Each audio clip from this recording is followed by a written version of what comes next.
অভিজ্ঞান সমর আর কার্তিককে সম্পূর্ণ পরিকল্পনাটা জানিয়ে দিল। 3 দিন পর সেই পূর্ণিমার রাত ওরা ওই দিন ভোরবেলায় রওনা দেওয়ার সিদ্ধান্ত নেয়। তাবিজওয়ালা লকেটগুলো পড়ে থাকিস কিন্তু। বেরোনোর আগের দিন অভিজ্ঞান সমর এবং কার্তিককে মনে করিয়ে দেয় ওসির সাথে দেখা করে ওনার থেকে কঙ্কালগুলোর যেটুকু অংশ পাওয়া গেছে সেটুকু একটা বস্তায় সে ভরে নিল। কিন্তু পিশাচিনী কি আর এত সহজে এই বড় কাজটা হতে দিতে পারে? হাইওয়ে পেরিয়ে যেই না গাড়িটি কাঁচা রাস্তা ধরে সেই ভুতুরে বাড়ির দিকে এগোয়, ঠিক মন্দিরটা পেরোনোর কিছুক্ষণ পর মনে হয় যেন গাড়ির ছাদে কেউ খুব জোরে টোকা মারছে। অভিজ্ঞান ভয়ে গাড়ি থামিয়ে দেয়। মন দিয়ে শোনার চেষ্টা করায় আবার সেই একই আওয়াজ শোনা যায়। সেই আওয়াজটা উপেক্ষা করেই অভিজ্ঞান আবার গাড়ি চালাতে থাকে। গাড়ির গতিবেগ তখন ঘন্টায় প্রায় 80 কিলোমিটারের কাছাকাছি। হঠাৎ তার রিয়ার ভিউ মিররের দিকে চোখ যায়। রিয়ার ভিউ মিররটায় চোখ পড়তেই ওর মনে হলো কার্তিক আর সমরের মাঝে এক মহিলা লাল বেনারসি শাড়ি পরে মাথার থেকে মুখ অবধি ঘোমটা টেনে বসে আছে। হাতগুলো যেন ঝলসে গেছে। ঘাড় ঘুরিয়ে দেখে কেউ নেই। ভয়ে অভিজ্ঞানের গলা শুকিয়ে যায়। সে ঘেমে স্নান করে যায়। গাড়ির স্টিয়ারিংটা সামলাতে না পারাতে গাড়িটা রাস্তার বিপরীত লেনে চলে যায়। সামনের দিক থেকে একটা ট্রাক ওদের গাড়ির দিকে এগিয়ে আসে। নিজেদেরকে বাঁচাবার জন্যে খুব দ্রুত গতিতে অভিজ্ঞান স্টিয়ারিংটা অন্যদিকে ঘুরিয়ে দেয়। গাড়িটা একটা গাছের গুঁড়িতে ধাক্কা মারতেই যাবে, এমন সময় অভিজ্ঞান ব্রেক কষে। কার্তিক জিজ্ঞেস করে উঠল, কি হলো দাদা? ও অভিজ্ঞানদা, কি হলো গো?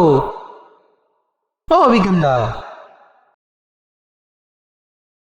না, আমার কি কেন জানি না মনে হলো তোদের মাঝে কেউ যেন বসে আছে। আর মন্দিরটা পেরোনোর পর গাড়ির ছাদের আওয়াজটা কেউ শুনতে পেয়েছিস? হ্যাঁ দাদা, আমিও শুনেছি। তুমি গাড়ি চালাচ্ছিলে বলে তোমায় কিছু আমি বলিনি। কিন্তু দাদা, একটা ভয় পেলে হবে না গো। ও আমাদের আটকানোর জন্য এখন অনেক কিছু করবে গো। তুমি গাড়িটা স্টার্ট দাও, চলো আমি নেমে তোমার গাড়িটা ব্যাক করতে সাহায্য করছি। রাতের আগে ওখানে পৌঁছতে হবে। এই সমর, ওট ওট, ভয় সিটিয়ে আছে, নাম গাড়ি দেখে। গাড়িটা বার করতে হবে, চল চল চল চল।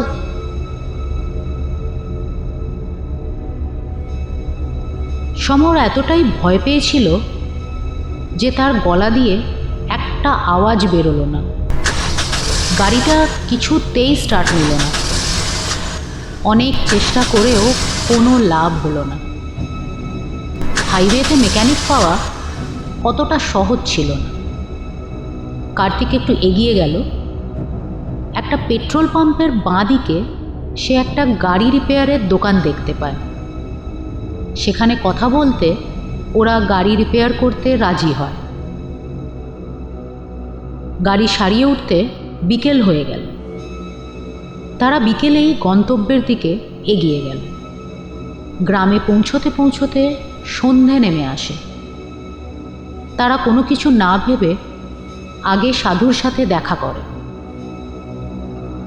সাধুর সাথেই তারা গাড়ি নিয়ে সেই মৃত্যুকুঞ্জে পৌঁছায়। হাতে একটা বিশাল বস্তা নিয়ে অভিজ্ঞান নিজের উদ্দেশ্যের দিকে এগিয়ে পড়ে। গেটটা খুলতেই দমকা হাওয়া ঝড়ের গতিতে ধেয়ে আসে, আর তার সাথে এক ভয়ঙ্কর চিৎকার।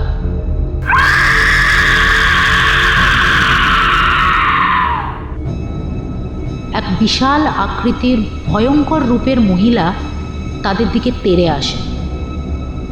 তার সেই লম্বা এলোমেলো খোলা চুল, বিভৎস লাল চোখ দেখে সকলেই আঁতকে ওঠে। তোমরা থেমো না। এই পিশাচিনী যতই আটকানোর চেষ্টা করুক, এই প্রক্রিয়া আজ শেষ করতেই হবে। এগিয়ে চলো, আমি মন্ত্র জপ শুরু করছি। ও আজ আমাদের থামাতে পারবে না।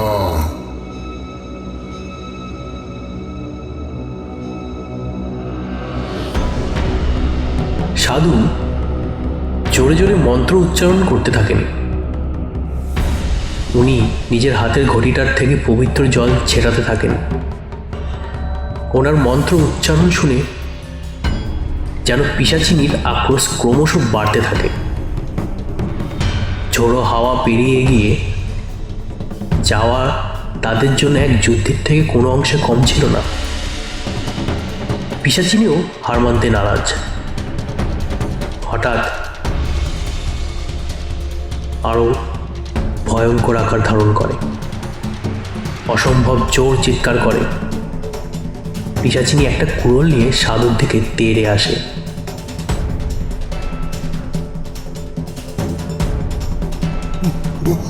বাঁচাও, বাঁচাও। সাধু সব ছেড়ে কোনো মতে নিজের প্রাণ বাঁচিয়ে ওখান থেকে পালিয়ে যায়। কিন্তু এই তিনজন নিজেদের লকেটটা দেখাতেই সেই পিশাচিনী পিছু পা হয়ে পালিয়ে যায়। খুব সন্তর্পণে লকেটগুলোর রক্ষা কবচের জোর এই তারা সেই জায়গায় পৌঁছায় যেখানে কঙ্কালগুলো দাহ করার কথা। হ্যাঁ, এটা সেই একই জায়গা যেখানে রৌনক নিজের কুকীর্তি মাটির তলায় ধামাচাপা দিয়েছিল। ওখানে পৌঁছাতেই তাদের মনে পড়ে পেট্রোলের ড্রামটা তারা গাড়িতেই ফেলে এসেছে।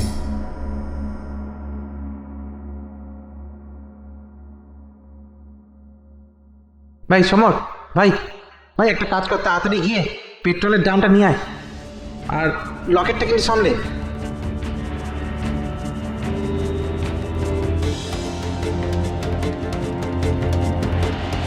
গেটের বাইরে বেরোনোর সময় নিচে পড়ে থাকা একটা পাথরে হোঁচট খেয়ে সমর নিচে পড়ে যায়। লকেটটা ওর গলা থেকে পড়ে যায়।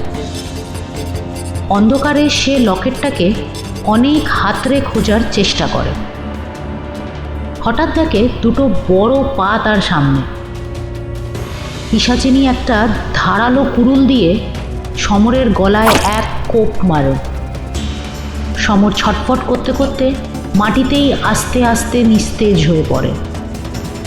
এদিকে অভিজ্ঞান এবং কার্তিক অপেক্ষা করতে করতে আলোচনা করে,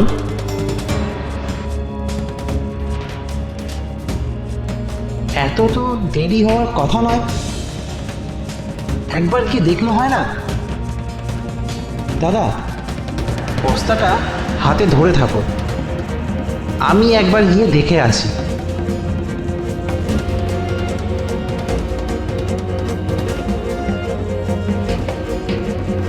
এই বলে কার্তিক গেটের দিকে এগিয়ে যায়।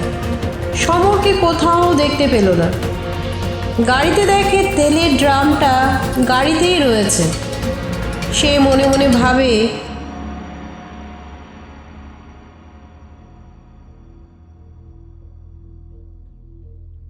আরে সমর কোথায় গেল? এখানেই তো আসার কথা ছিল। তাহলে সমর কই?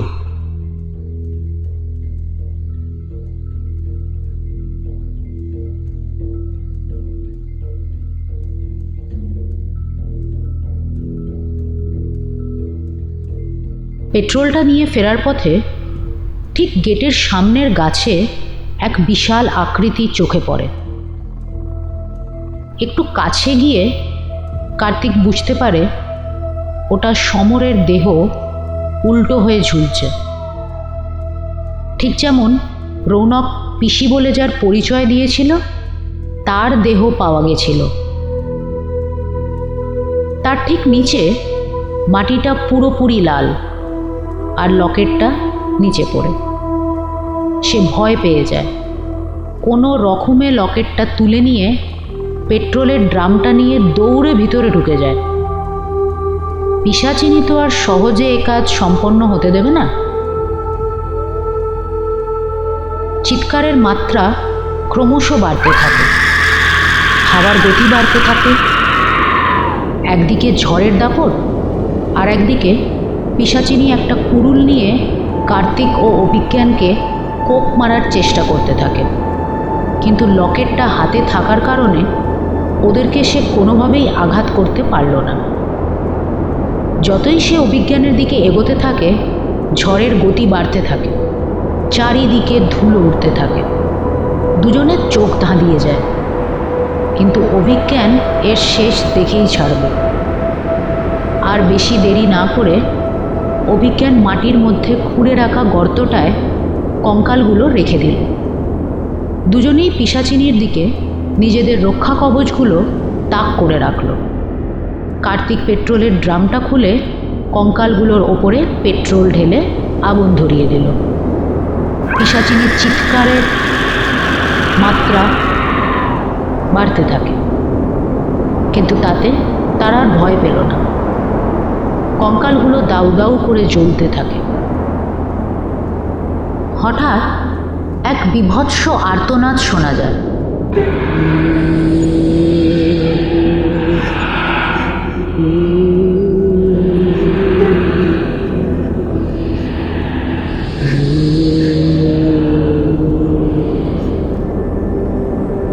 আর সেই ভয়াবহ পিশাচিনী সেই আগুনে ঝাঁপ দেয়। অভিজ্ঞান এবং কার্তিক যেটা দেখে অবাক হয় সেটা হলো পিশাচিনীর পিছন পিছন দুটি ছোট্ট ছায়াও ওই আগুনে ঝাঁপ দেয়।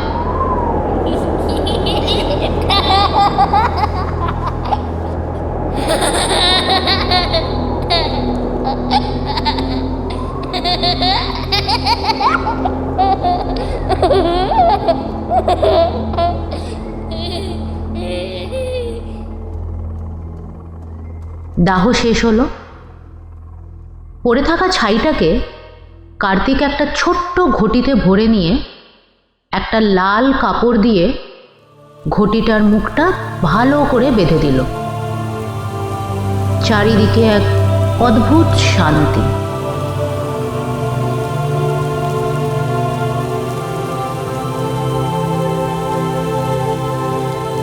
তখন ভোর 4টে। বিধ্বস্ত অবস্থায় অভিজ্ঞান ও কার্তিক গাছ থেকে সমরের ঝুলন্ত দেহ নামায়। গ্রামে গিয়ে সাধুর অনেক খোঁজ করে, তার আর কোনো সন্ধান পাওয়া গেল না। গ্রামের লোকজনের সাহায্যে সমরের দেহ তার বাড়ি নিয়ে যাওয়ার ব্যবস্থা করা হয়। অভিজ্ঞান ওসিকে ফোনে সবটা জানায়।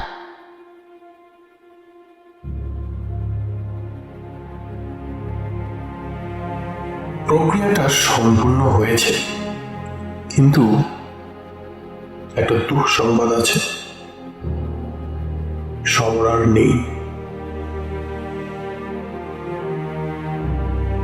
তোরা ওকে নিয়ে এখানে ফিরে আয়, বাকিটা আমি সামলে নেব।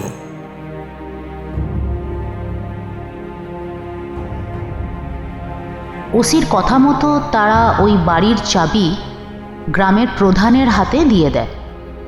মৃত্যুকুঞ্জের চাবি। এক রহস্যের সমাধান করতে পেরে অভিজ্ঞান আর কার্তিক এক অদ্ভুত শান্তি অনুভব করছিল। ক্ষোভ, দুঃখ এটারই যে সমরকে তারা চিরকালের মতো হারালো।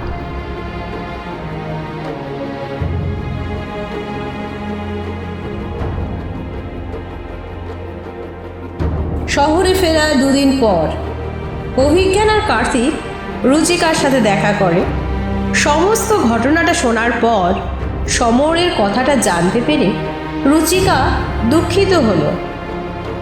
তার জীবনের রহস্যের সমাধান করতে গিয়েই তো সমরের এই দুর্গতি হয়।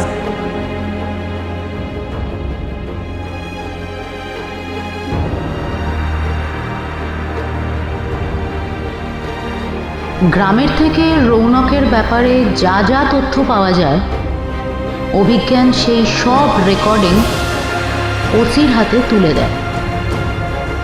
সমস্ত বিপর্যয় পার করে আসার পরও অভিজ্ঞানের মনে সে এক অন্য রকমের শান্তি। সে হয়তো রুচিকার অনেক প্রশ্নের জবাব খুঁজে আনতে পেরেছে।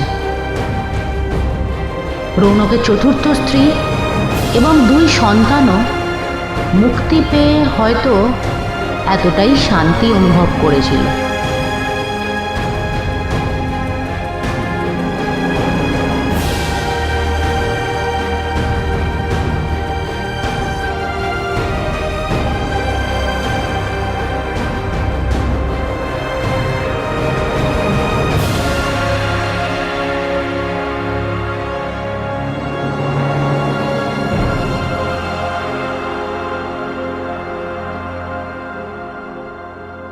দর্শক বন্ধুরা, তোমাদেরকে আমার একটাই রিকোয়েস্ট, তোমরা কমেন্টসে জানিও কেমন লাগলো তোমাদের মৃত্যুকুঞ্জ। যদি আমাদের গল্প অভিশপ্ত প্রতিধ্বনি এবং মৃত্যুকুঞ্জ ভালো লেগে থাকে তাহলে অবশ্যই এগুলোকে আরও আগে শেয়ার করো তোমাদের ফ্যামিলি সার্কেলে, তোমাদের ফ্রেন্ড সার্কেলে। তোমাদের সাপোর্টই আমাদের মোটিভেশন। আর আগামী কয়েক মাসে আরও প্রচুর ইন্টারেস্টিং গল্প নিয়ে আমরা আসতে চলেছি। সো সাবস্ক্রাইব করো চ্যানেলটিকে আর আমাদের কন্টেন্টকে আরও যত পারো শেয়ার করো। তোমাদের সাপোর্টে আশা করছি আগামী দিনে আরও অনেক সুন্দর সুন্দর গল্প তোমাদের সামনে আনতে পারবো তোমাদের মনোরঞ্জনের জন্য। থ্যাংক ইউ সো মাচ আমাদের সাথে থাকার জন্য।